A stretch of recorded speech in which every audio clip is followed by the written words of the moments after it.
When accidents happen on our streets, you may expect police to make sure bad drivers are held accountable. But sometimes it's the police themselves at the center of the wreck. And when the officer is to blame, we all pay for it. We found officer-involved crashes cost Albuquerque taxpayers $1 million just last year.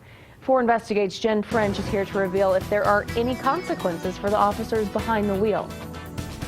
When you're caught speeding or running a red light, you get a traffic citation. And when you crash, you face all sorts of penalties. But we found officers who've crashed on the job 2, 3, even 5 times. And the most they've ever faced? A written or verbal reprimand. Go sing to her, let it go, let it go. Driving shouldn't be a terrifying ordeal.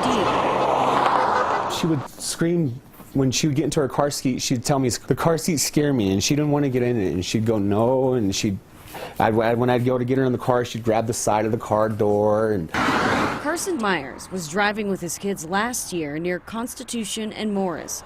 Another car slammed into them. The other driver, Albuquerque police officer Tomas Uriosti. It was such an emotional ride right then and there, because I didn't know if this one, just being new, I didn't know if her brain was shaken. I didn't know if there was any kind of trauma, anything going on. I was so glad to hear her cry. I was never so glad to hear her cry. It's the only crash on Officer Uriosti's record. After we sifted through his file, we found his discipline for that crash, a letter of reprimand. No citations. None for him? Wow. That's crazy. Do you think police officers should be cited when they're at fault? In situations like this, yeah. Turns out Uriosti is not the only APD officer crashing into the public. According to city records, there have been 965 officer-involved crashes since July 2014. Fewer than 20% of those crashes resulted in any officer discipline, and fewer than 1% of those disciplined resulted in suspensions. Disciplinary files reveal Officer Ramon Garcia was clocked going more than 40 miles per hour above the limit. He was suspended for 10 hours in 2007 for scraping a parked vehicle.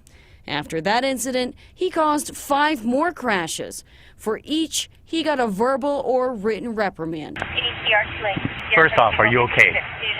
Are you okay? When he hit 2 pedestrians downtown, he was suspended for a day. APD records show Officer Marcia Benavides fell asleep in her patrol cruiser and rear-ended a driver.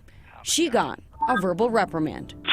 Tonight, a woman, 2 children, and a police officer are in that hospital from this crash. Just last April, Officer Jonathan McDonald crashed into a family at Indian School and Eubank, killing 6-year-old Joel Anthony. McDonald has crashed before, at least 5 times. The department ruled his crashes preventable. He got letters of reprimand or 8-hour suspensions for each. Who pays for all this? It's not the officers, it's the taxpayers. Last year's crashes cost Albuquerque residents more than $1 million. The year before, nearly $900,000. As for Carson and his family, the city paid $19,000 in a legal settlement. Their kids are okay. Maybe they should have their license revoked, period. Maybe they shouldn't be allowed to drive their civilian cars. For weeks, we asked for an interview with APD Police Chief Gordon Eden about the department's policy for officer-involved crashes. Our big question, why are so few officers disciplined when they crash their patrol cars? Instead, we were directed to a lieutenant who sits on the Accident Review Board. Approximately 9 out of 10 officers, when they are disciplined, it's a verbal or a written reprimand. Is that enough? So I can't speak to the discipline because that comes from another unit. Say an officer has been involved in a few crashes. Is that officer instructed to go back to driving training? Yes, we're putting steps in now to address some of those issues for. The training for bad drivers is something that's been introduced this year. But as far as how an officer is disciplined, that's decided by Internal Affairs. We asked for an interview with that department and are still waiting to hear back. Jen French, 4 Investigates.